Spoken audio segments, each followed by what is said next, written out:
Captain America 4 Brave New World. The latest film in Disney's MCU is a typical Marvel film that will, let's just say, it will slot right in between all your favorite Marvel films, and it's full of Easter eggs.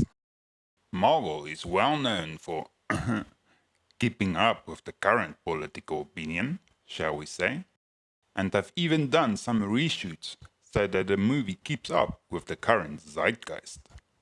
The film also introduces a wonderful array of new characters, like the Sidewinder, leader of the Serpent Criminal Group, and the mysterious Red Hulk. Who or what can he be? And then there's the return of some of your favorite characters from the Falcon and Winter Soldier TV show.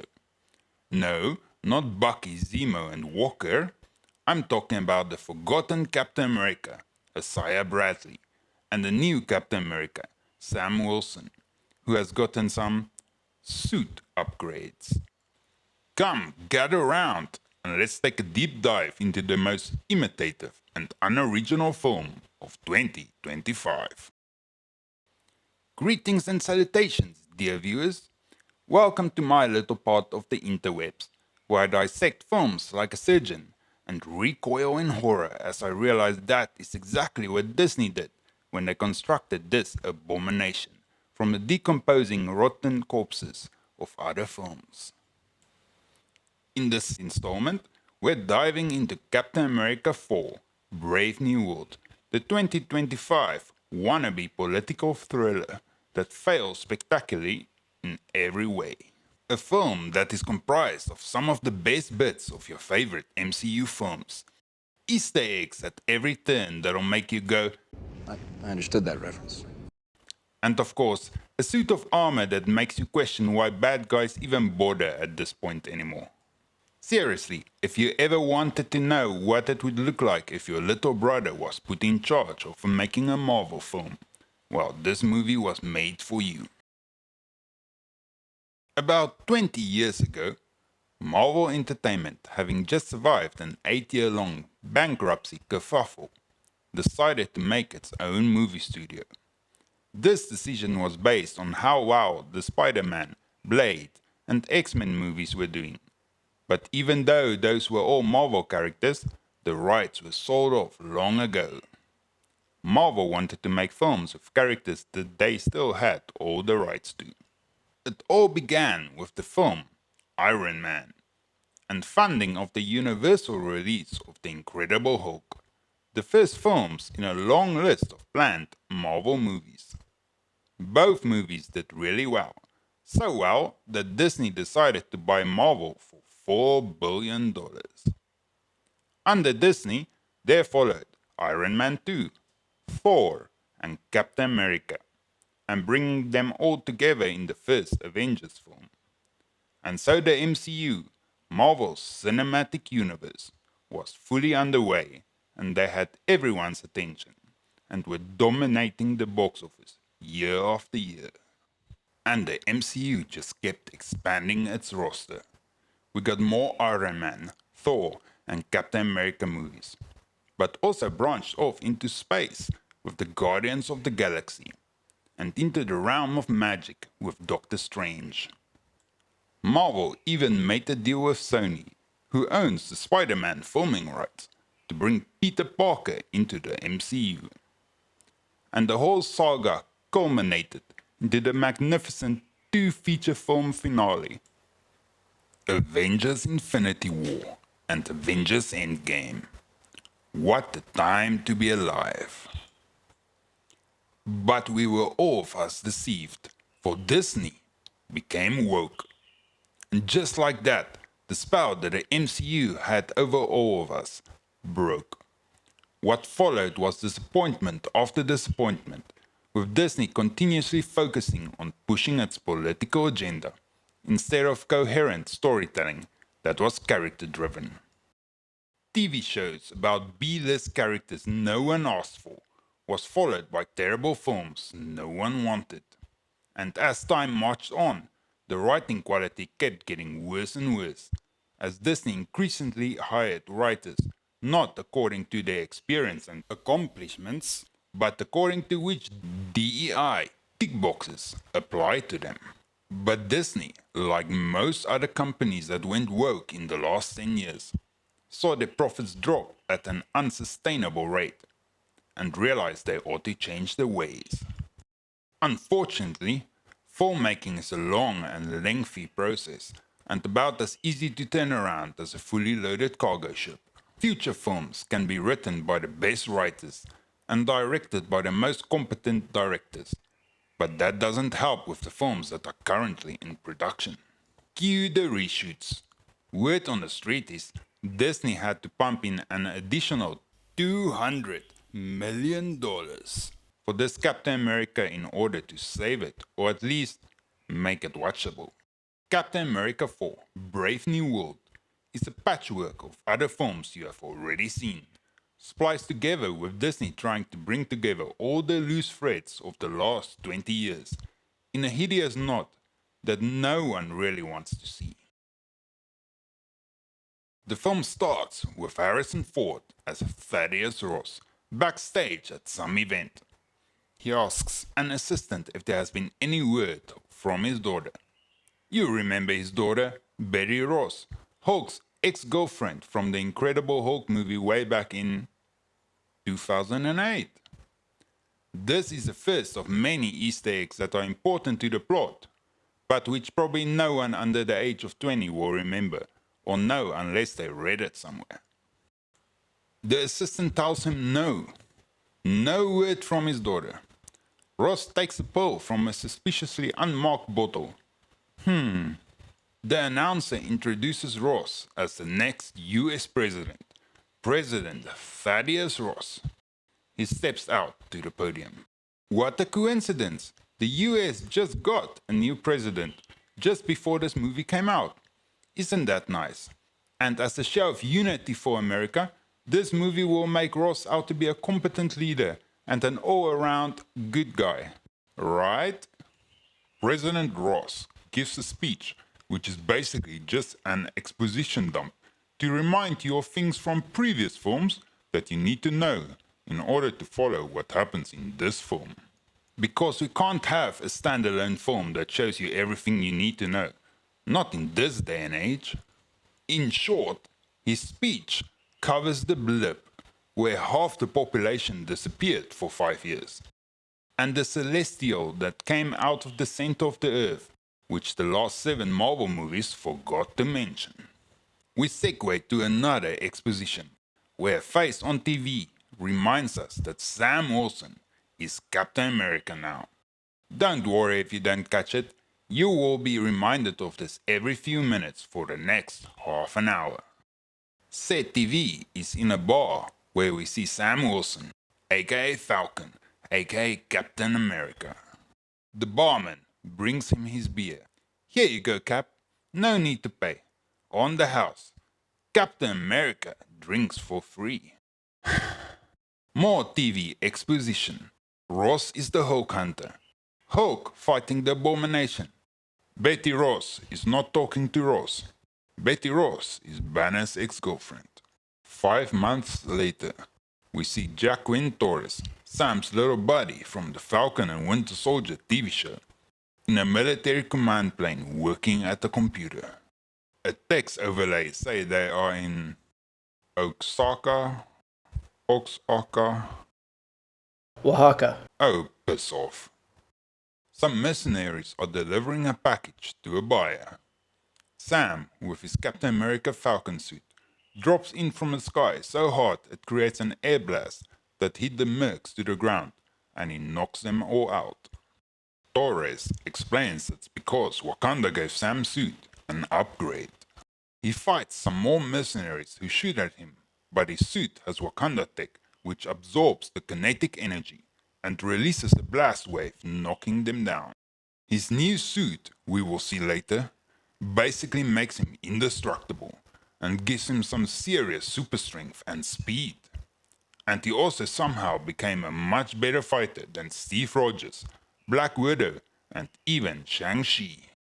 The military plane scans the building for heat signatures and sees that there are hostages. The scan is so advanced it can trace the faces of the mercenaries' heat signatures and identify the leader as a baddie called the Sidewinder, played here by Giancarlo Exposition, who is the leader of a group called Serpent. Sam goes to save the hostages and fights his way inside through all the mercenaries. Hey, wait a minute. Didn't Captain America 2, the Winter Soldier, also start with Captain America having to save some hostages? Some of the mercenaries escape with the package. Sam tells Torres he can put on Sam's old Falcon suit and go get a package. Sam catches up to Giancarlo Exposition, but Exposition has a giant cave troll. So Sam fights the giant, played by Johannes Hocker Johannesson, while Giancarlo Exposition escapes. Johannesson beats Sam down, asking if he needs a minute. Sam says no. He's got stuff to do today. Because unlike Steve Rogers, who can do this all day, Sam actually finishes things quickly so he can do more stuff, see? Johannesson slashes the fabric of Sam's suit open with a knife. Hold on, I thought the suit is made of vibranium. So what is this knife made out of? Sam manages to knock the giant out. He steps on the shield and grabs it, like Rogers used to do, because he is Captain America now, see? The military reinforcements show up. Sam and one of his military buddies talk about how the buyer didn't show and maybe Serpent was played. Afterwards, Sam and Torres have a nice little bonding moment. Torres seems to have gotten a nice, quirky and wisecracking personality upgrade since the Falcon TV show, and Sam has a much more intense mentor attitude towards him. Did the writers actually come up with some normal male character interactions by themselves, or was it copied from somewhere? And to be honest, the Sam and Torres buddy relationship is one of the better parts of this movie. Very nice. Much wow. Sam says he will take Torres to meet a guy to teach him the fundamentals of fighting, which later turned out to be ex-super soldier lab experiment Isaiah Bradley. Isaiah does another exposition dump for the people that didn't watch Falcon and the Winter Soldier. Yada yada yada, government locked me up for 50 years and did experiments on me. Yes, very sad, but we've heard it all already, so move on. Sam has a sparring session with Isaiah, which is to explain where Sam learned to fight better than all of the original Avengers. The fight is interrupted by Sam getting a call from the president. Afterwards, Isaiah has a little hissy fit about Sam working for President Ross, because apparently Ross is a grade A douchebag. Sam says it gives people hope when Captain America stands next to the president. Sam then tells him they were all invited to the White House for an event. I will give credit where it is due though. Carl Lumbly, who plays Isaiah Bradley, outacts everyone in this movie, in every scene he is in. I wonder if the original plot, before the reshoots, had him in a bigger role as a constant threat, similar to how the Winter Soldier was, but then had most of his scenes cut in the reshoots.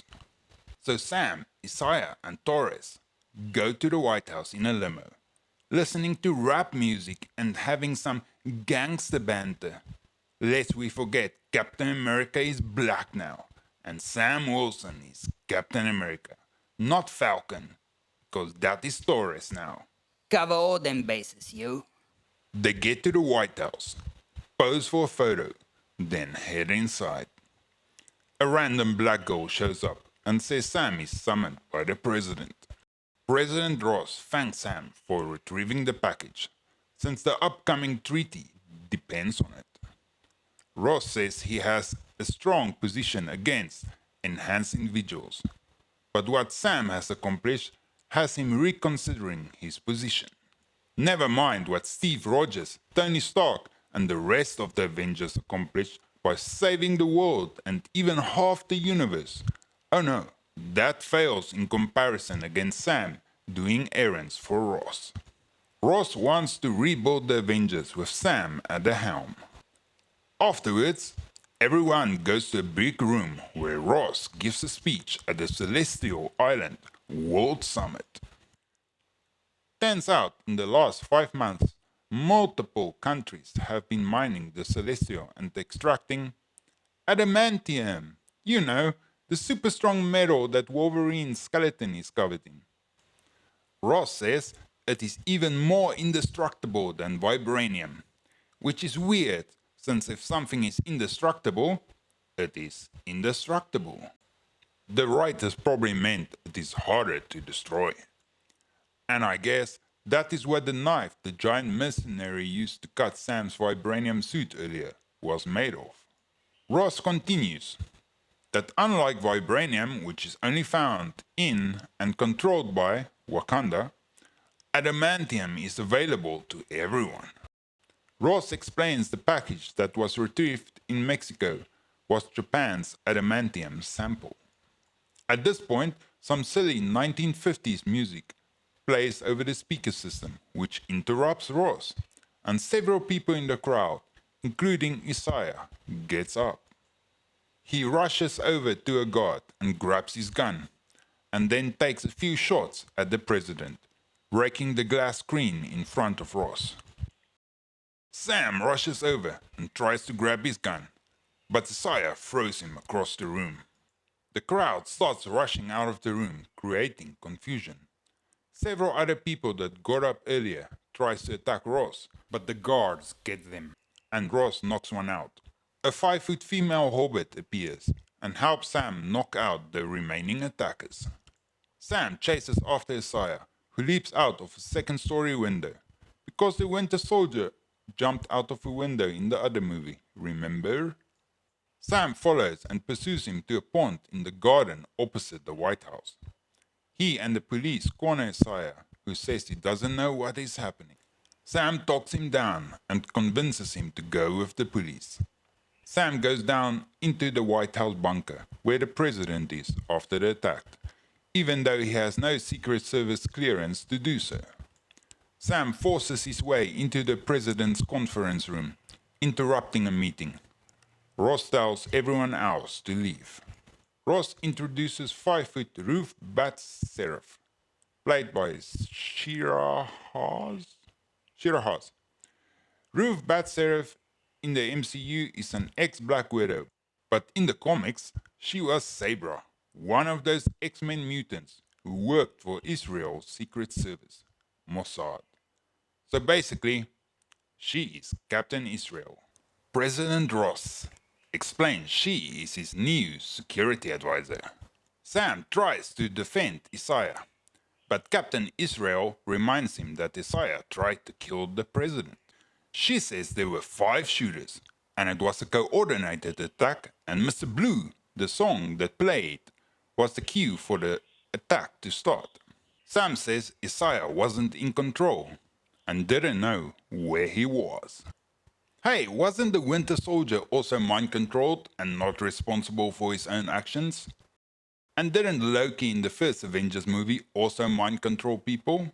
You would think the government would be more aware of this kind of thing by now, and maybe have a task force for it or something. Sam asks Ross to let him investigate, but Ross says no. Sam is too close to it, and the optics won't look good. Captain America doing the investigation of Captain America's friend who tried to kill the president? Ross dismisses Sam from service since he obviously can't be trusted, and reminds him that he's not Steve Rogers. Ross instead orders Captain Israel to handle the investigation. After everyone leaves, Ross takes another pull. Sam uses his connections to go see Isaiah. Isaiah says he doesn't remember anything of the attack, but he does remember that his phone was glitching. Then he went to the East Room where he blacked out and came to in the park. Sam tells him he thinks he was being mind controlled. Sam leaves and we see that Captain Israel was watching the visit through a window, but didn't hear it, so she asks the guard for a copy of the conversation. Sam is driving around in suburbia. Sam calls Torres and asks him to hack into the White House security system and check if anyone was talking to the attackers and maybe giving them trigger words, like what happened to Winter Soldier in Civil War. Torres does so and sees Isaiah and the other attackers all had their phones glitching and flashing bright lights into their eyes. Sam tells Torres that he thinks the Serpent Group was set up and the plan was to get Sam to go in and get the package, but he doesn't know why someone would want that and that maybe they are being watched. While driving, Sam randomly turns into a roadblock ambush where Giancarlo Exposition shoots out his windscreen. Sam crashes into one of the cars on the road and Giancarlo Exposition throws a grenade into Sam's truck, which explodes. Sam comes from the side and knocks the assault rifle out of his hands. Giancarlo Exposition stabs him with a knife in the chest, down to the hilt, to little effect, and then slashes at Sam's stomach with a modern fighting axe, which also doesn't seem to have any effect. Giancarlo Exposition then pulls a big hand cannon off a pistol and starts shooting at Sam, who runs into a junkyard. He talks loudly as he's looking for Sam in the yard, saying the buyer offered him double to kill Sam. Sam throws some acid on top of a bunch of old car batteries, creating some green gas which forces Giancarlo Exposition to climb up on top of the scrap cars. From out of the gas, Sam throws a knife into his chest and then does a double leg dropkick to the chest, knocking Giancarlo Exposition down. Giancarlo Exposition breathes deeply a few times, then dies. Giancarlo Exposition's phone rings. Sam answers it. A husky voice says, "Well done, Captain America," then hangs up. Back at the White House, Ross is having a video call with the French and Indian prime ministers. They say Ross can't be trusted since he can't even protect himself. Ross says they have the shooters in custody and are investigating. Ross gives a little speech to win them over, and the prime ministers say they will reconsider if Ross can convince the prime minister of Japan to rejoin the treaty.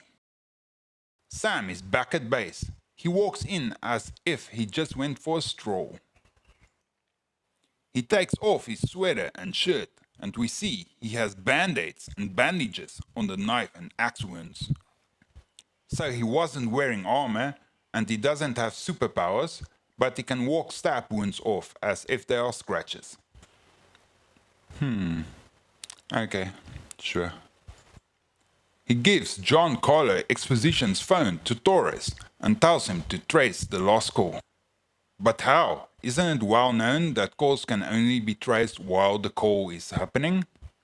Not in this world. Torres mentions that Captain Israel is an ex-Black Widow, trained in the Red Room. Sam looks at the recordings of the White House attack and sees Isaiah shoot at the president, but misses on purpose. Torres traces the last call on the phone to a Camp Echo 1 in the middle of nowhere in Virginia. Sam says it sounds like a secret military base. Sam's suit has a tiny cut across the chest that the giant made earlier with a basic kitchen knife. Luckily, he has the second one in the closet. So obviously, he will give the other one to Torres because even though it has one teeny tiny cut, it still has all that super Wakanda tech and vibranium and stuff, which is a million times better than the old basic Falcon suit Torres is using right now. Right? No. They grab as much gear as they can and go to the military base. Captain Israel goes to see Isaiah, but in the hallway she sees a mind control guard shoot the other White House attackers, and then kills himself. Isaiah is fine since he's in the next cell. As she gets close to the guard's body, we hear the Mr. Blue mind control song play softly over his walkie-talkie. Ross is on a plane, flying to Japan so that he can talk to Prime Minister Izanagi. Ross gets a call from the prison guard, who says he has released the prisoner. And then we hear a gunshot. And the prisoner starts talking to Ross. He tells him he is the one mind controlling everyone. He says Ross left him to rot in prison, so he's going to show everyone, including Ross's daughter Betty, who Ross really is. Sam and Torres, on their way to Camp Echo 1, hears on the radio of the attack on Isaiah and the other shooters. Sam reckons it's bait to make him turn around and decides to push on. Sam and Torres reach Camp Echo 1 and sneaks in. They go down a lift into the basement floor. The hallways are dark and no prisoner or guards are to be seen. They find a lab in the big room at the end of the hall. We see university degrees hanging on the wall under the name of Samuel Stern. Sam finds a wall with mugshots and files stapled to them. Some of the faces are the shooters from the White House, including Isaiah. Sam also finds files of people's biodata, along with brain pattern scans. One of these files is of President Ross. His file also contains a note showing the element TH to be taken 3 times a day in pill form. Interesting thing, and I don't think the writers for the film came up with this, they ain't smart enough. It's probably from the comics themselves. But the element TH refers to thorium, a silver, slightly radioactive metal that emits low levels of gamma radiation, and if exposed to thorium for many years, you can develop dermatitis, which is a red rash on your skin. Get it? Thorium gives you red skin because of gamma rays. Very nice. Much well. President Ross meets with Prime Minister Okinawa and tries to convince him of rejoining the treaty. But Prime Minister Okinawa calls America a bully state and accuses Ross of stealing the adamantium package in the first place and then returning it to make America look good. It doesn't get explained. The plot just needs Japan angry at America for stealing their stuff. Prime Minister Sashimi shows Ross an intelligence report from the CIA that apparently verifies the accusation. Ross says Izanagi is naive and being played. Back at Camp Echo 1, Torres finds that Samuel Stearns has found a way to mind control people by implanting commands in their brain by using high-frequency light, and that he has genetic data on a lot of people. And also, the Mr. Blue song is the trigger to activate it. So Samuel Stearns is the mind control mastermind. And then Samuel Stearns shows up. Stearns says he calculated the odds of Sam showing up. He confirms he was the buyer for Giancarlo Exposition. Stearns explains how he was infected with a drop of blood from the Hulk, but instead of getting big and angry, he just got really, really smart. President Ross, back then just General Ross, kept Samuel Stearns locked up in a lab where he experimented on him and increased his gamma exposure. This made Samuel Stearns even more smart. So smart that he can work out the probabilities of future events. Doctor Strange had to astral project into 1,000,000 multiverses to do that, but Stearns, he can do the calculations just in his head. But the side effect was Stearns' physical transformation. In the comics, Stearns, as the supervillain, the leader, had a giant head like Megamind, but in the MCU, they just turned his head into broccoli. Ross has been keeping Stearns there for 16 years, so that he can use Stearns' intellect to get him elected to president. Stearns says if he wanted Ross dead, he would be dead. Sam tells him to stop whatever he is planning. Stearns says Sam should get out of his way, since Ross will just lock a sire away like he did with Stearns. Sam tries to grab Stearns, but Stearns activates a sonic cannon like they used on the Hulk in the 2008 Incredible Hulk movie to push Sam down to the ground. Stearns deactivates the cannon and the prison guards enter, obviously under mind control. Stearns escapes as Sam and Torres fight the guards. They knock out the guards and run into the hallway to see even more guards approaching. Luckily, Captain Israel arrives and takes out the second group of guards in Black Widow style. Tiny 5 foot 80 pound girlie taking out a squad of military muscleheads. Okay, sure, whatever. As the three of them exit Camp Echo 1, the FBI shows up and arrests Sam and Torres for trespassing on restricted government property. Captain Israel argues with the FBI about the arrest, and the sergeant says the orders came straight from the president. The Mr. Blue song starts to play on the FBI agent's walkie-talkies. Captain Israel quickly uncuffs Sam and Torres, and they flee as the agents start to shoot at them. Back at the White House, an official tells Ross that Japan's claim of American soldiers stealing the adamantium seems to be true. Another official says that Japan is advancing the navy to Celestial Island to secure all the adamantium for Japan. The two officials start arguing incomprehensibly, which starts to trigger Ross. He gets very angry and slams his fist on a marble table, cracking it. Ross then orders a Navy strike force to get ready, which he will personally take command of, because he will not finish this empty-handed. And if only one country is going to control adamantium, it will be the US. Sam and crew meet up with Sam's military buddy, who Sam has called in for a few favors.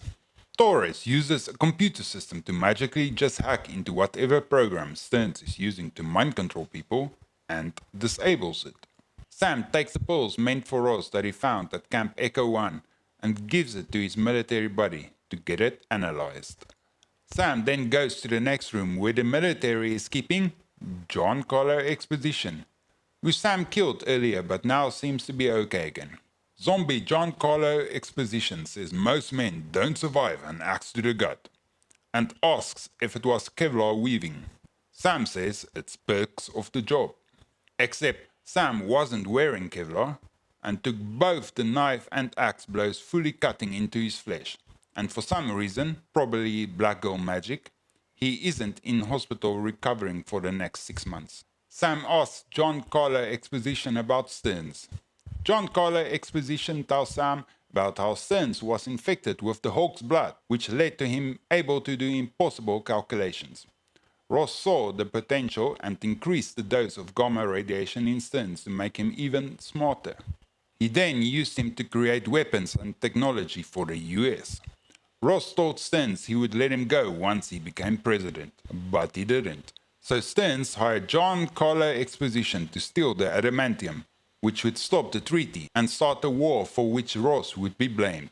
Sam's military buddy tells him that Ross is on a warship heading to Celestial Island, and Japan's navy is also on the way there. Sam and crew suit up to try and stop Ross from starting a war. Sam and crew land on Ross's warship. Sam tells him he knows about what happened at Camp Echo 1. Ross takes him to a private room to talk. We see some American jets flying above the warships, and the Mr. Blue song starts playing on their radios. Sam tells Ross that Stearns have been orchestrating everything in order to start a war between the US and Japan. The adamantium theft, attack on the White House, and the CIA leak to Japan was all Stearns' doing. Ross asks how. Sam explains about the mind control. Sam says Ross might also be targeted because Stearns has Ross's biodata. Geez, how many times are they going to explain the plot via exposition? We've heard it 3 times now. We get it.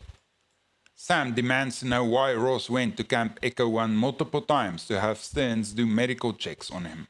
Ross says because he is dying of a failing heart and he forced Stearns to create a cure.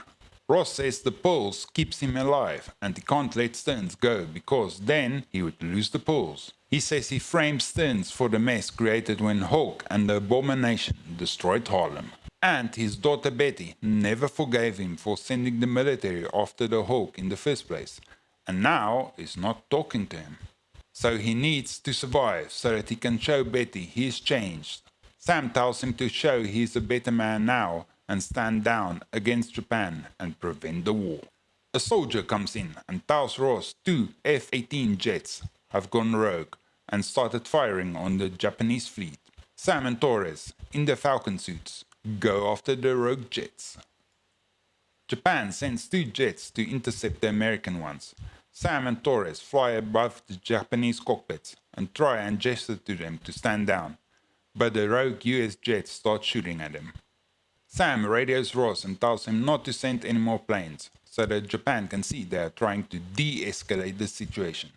This is very reminiscent of the scene in Captain America Winter Soldier, where they need to disable the helicarriers. The Japanese jets fire missiles towards the US fleet, who shoot intercept missiles, but 2 missiles get through. Sam and Torres each take out one of the missiles. Ross radios Prime Minister Osaka and tells him the 2 pilots went rogue and Sam is trying to bring them down. The Prime Minister doesn't believe him and Ross starts to get triggered again. Stearns comes on the radio and starts egging him on, telling him to let that rage out. Sam flies at one of the planes and cuts through the wings with his super vibranium wings. Torres shoots out one of the cockpit windows, forcing the jet to auto-eject the pilot. The Japanese planes chase Sam and Torres, who fly around the Celestial's head and quickly hides by leaning against it. The jets fly past and don't see them. Sam goes after the second American pilot that is still mind-controlled. Torres keeps the Japanese jets busy. Ross asks Stearns what he did to him, accuses him that he poisoned him. Stearns tells him he can just stop taking the pills at any time. The mind-controlled pilot shoots some missiles at the Japanese fleet. Sam takes out 2 missiles with his shield, slams into the third head-on, absorbing the blast, and uses the built-up energy to blow up the last missile, all without taking any damage himself. The rogue pilot fires 2 more missiles, and Torres goes after them, shooting the first out with his little wrist shooter, but misses the second one. He swings around and approaches the missile from the front and shoots again at close range. But the blast knocks him out of the air unconscious, because he doesn't have a magical Wakanda suit. Torres slams into the water, which activates a built-in life vest. Sam goes after the rogue pilot. Stearns is still egging Ross on, trying to get him angry, saying Ross can rip the Japanese fleet apart with his bare hands and kill Captain America. Sam lands on the jet and knocks the cockpit window out using the shield, which triggers the auto-eject. Ross is fighting against transforming. His orderly comes in and tells him Sam has neutralized the rogue pilot, and Japan has called back their planes. Ross tells her to call Prime Minister Mitsubishi, that they can fix this. This causes Stearns to scream in frustration. Back on land, Sam watches through a window as they operate on Torres, who is in critical condition. Bucky shows up for his contractual cameo. They hug. Sam has another one of his I'm not as good as Steve Rogers moments that he had in the Falcon and Winter Soldier TV series. He says he should have taken the serum, like Steve, like Bucky. Bucky says Steve gave people something to believe in, but Sam gives them something to aspire to. Because anyone can be like him.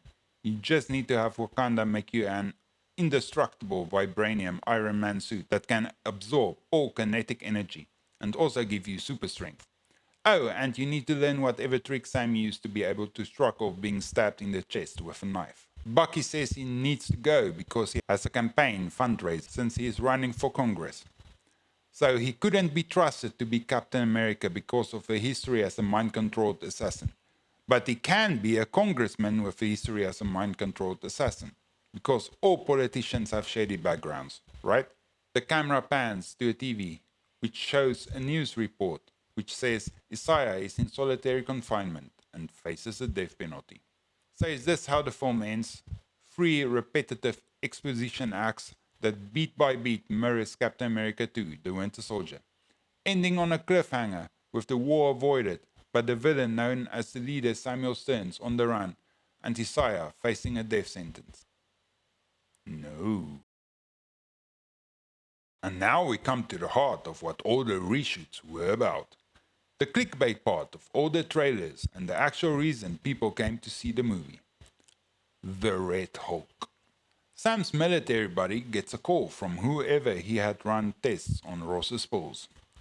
The guy says the pills are loaded with gamma radiation, designed to be absorbed directly into the blood.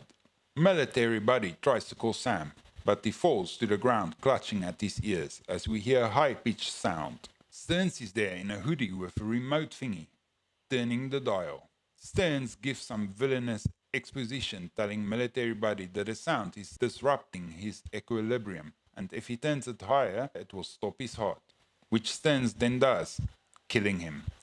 So why did he have to explain it in the first place, no one knows. Probably just to stroke his own ego.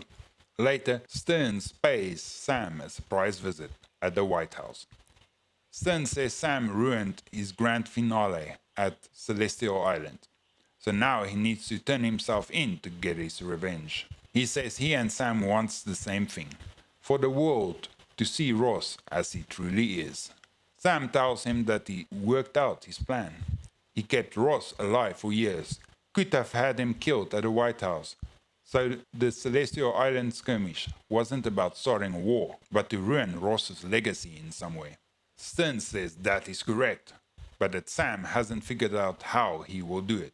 Sam says it has to do with the polls, and he already has someone working on that. Stearns says they are already dead. He says Ross turned him into a monster, so it is only right that he does the same to Ross. Some soldiers show up to arrest Stearns.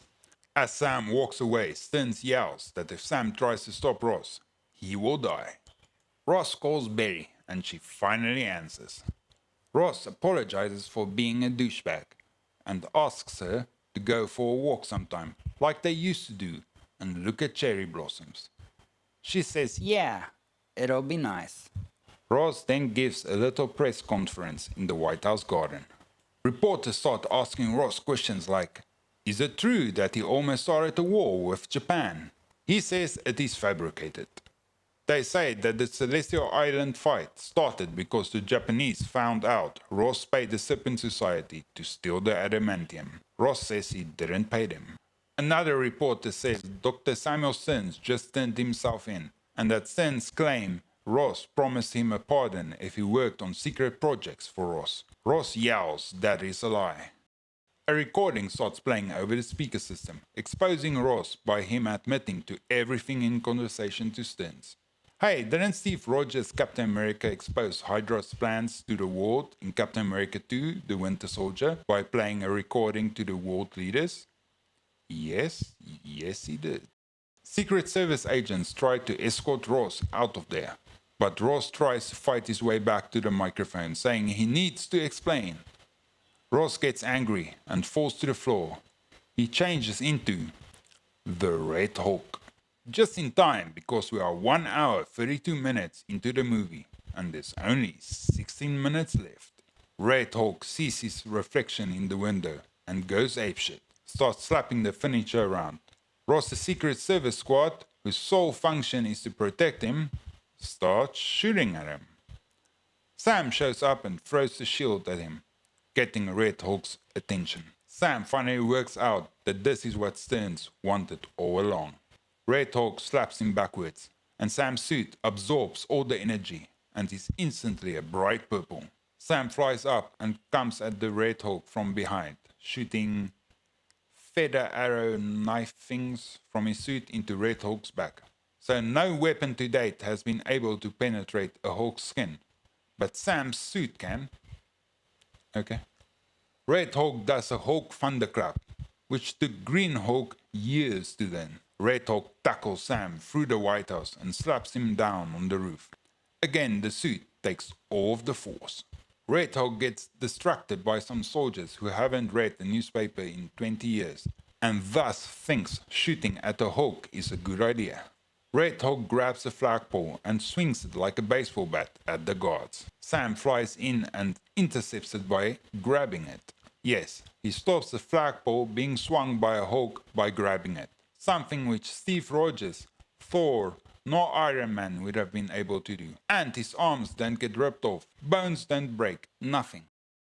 Some helicopter drone gunships fly in and start shooting at Red Hawk with 50 caliber Gatling guns that does nothing to him, but cuts a line through the White House. Red Hawk takes it out by throwing the flagpole through it. He then grabs the gunship and throws it at the second gunship. Both explode. Sam tells Captain Israel he will lure Red Hawk to Hang's Point. He shoots some more knife feathers into Red Hawk's chest, who then chases after him. But Red Hawk catches up to Sam and throws a tree at him, then slaps him through the forest onto the road at Hang's Point. Sam doesn't break every single bone in his body because the magic suit absorbs all the energy. By now it's almost glowing in purple energy. Sam tries to talk him down with his counseling skills, saying, "Look at the cherry blossoms. You used to come here with Betty." Red Hawk, being a psychotic Hawk out of his mind, just screams at him. Sam picks up the shield, lets his little drones out, and extends his wings. Final battle time. Red Hawk runs at him, but the drones shoot lasers into his eyes, allowing Sam to jump over Red Hawk and cut his back open with his magic vibranium wings. Red Hawk grabs a lamppost and hits one of the drones, destroying it. Then he hits Sam, who blocks with his wings, but the blow still sends him flying. Red Hawk throws a car at him. Sam does a little somersault and cuts the car in two with his wings. Red Hawk then jumps at Sam, who makes a little protective teepee with his wings and the shield. Red Hawk starts smashing down at him with the suit, absorbing all of the energy. Sam's other drone distracts Red Hawk by shooting him in the face, and Sam tries to fly into the air, but Red Hawk grabs him by his scrawny neck and tears one of his wings off. Red Hawk then grabs him by the head and starts squeezing. Sam kicks one of the feather knives in Red Hawk's stomach, and Red Hawk punches him down the road, but Sam breaks using his remaining wing. Red Hawk jumps at Sam, who stabs him in the stomach with the wing, and releases the stored up energy, causing a massive explosive shockwave that sends everything, including the two of them, flying. Captain Israel and some guards show up and pull the rocks off Sam, and we see the explosion shot him through the road, creating a ditch 2 feet deep. Sam has a little bit of blood on his cheek and holds his arm like it's broken, or probably just sprained. Suddenly, a car gets thrown over and Red Hawk stands up from beneath it. Sam tells himself Bucky was an idiot. He should have taken the damn serum. Which is nonsensical because a super soldier can't go against a Hulk in the same way that Sam with his magic suit has done thus far. Red Hawk can barely walk with the huge gash in his stomach where Sam's wing stabbed him. But he starts limping towards Sam anyway. Sam talks him down by giving him a pep talk, telling him he should show the world and Betty he is a changed man. Red Hawk finally notices the cherry blossoms. He shrinks and changes back into Ross. A medical helicopter arrives and evacuates Ross. Some exposition to tie up loose ends. Captain Israel tells Sam the army has transferred Stearns to a secure facility. Isaiah gets released and Sam is waiting for him. A news report shows the Celestial Treaty has been signed. Sam flies into the super-secret prison called the Raft during the Sokovia Accords incident in Captain America Winter Soldier. He meets with Ross, who is imprisoned there. Sam tells him the result of Ross's blood work. He says Stearns increased the dosage of pills over time, which caused him to become a Hulk, which is the same thing Ross did to Stearns, increasing the gamma dose, Sam tells Ross he is a good man, that he did the right thing by taking full responsibility for his actions, giving up his office, and accepting his sentence. Sam tells him he has another visitor, and Liv Tyler finally walks in for a 30-second cameo as Betty. Sam visits Torres in the hospital. Torres apologizes for messing up and not being as perfect as Sam. Instead of reassuring him, Sam says he has to be perfect, otherwise he feels like he lets everyone else down. And that is pressure that weighs on you and makes you wonder if you will ever be enough. Even though with his new suit he is more powerful than Iron Man, Thor, or Steve Rogers' Captain America. Torres tells Sam when he was a kid, he wanted to be just like Falcon. Torres asks Sam to hook him up with the Wakandans to get a super suit like him. End credit scene. Sam meets with Stearns. Stearns tells Sam this isn't the only world. and he will have to protect the world from the others. So, all in all, Captain America 4 Brave New World is a terrible patchwork of scenes copied from other movies and half-baked ideas trying to tie up 20 years of loose threads. And since the political zeitgeist have changed during the filming of the movie, they had to remove half of what they filmed and patch it up with John Carter exposition and the Red Hulk, just so they can have something to market the movie with. Because let's be honest, no one was going to go see Sam Wilson Captain America and Isaiah Bradley Black Super Soldier. They did that already in Falcon and the Winter Soldier. Didn't turn out too well, did it? And that Mary Sue super suit that can do everything. At this point, there's no point in reforming the Avengers. Just rename Sam Wilson as Captain Avenger, Guardian of Earth. But the film isn't without some merit. Isaiah Bradley was great in all his scenes, even though it would have been better if that was old man Steve Rogers. The Sam and Torres bromance reminiscent of Batman and Robin was great as well. The Red Hulk could have been better if they worked on it from the beginning instead of as a Hail Mary last resort to save the film. The CGI in the last fight needed probably another 6 months to smooth it out, but it is a good sign that Disney has finally started correcting its course, and hopefully things will improve going into phase 6 of the MCU. But let me know what you thought. Did you get annoyed with all the member berries? Do you agree with me, or are you one of those people who thinks the film is a misunderstood masterpiece? Drop your thoughts in the comments below and let's talk about it. And before you go, hit that like button, subscribe for more, ring the bell, and remember to stay hydrated so you won't miss my next detailed dissection on a movie. This might even become a regular thing. Thanks for watching, and I'll catch you next time.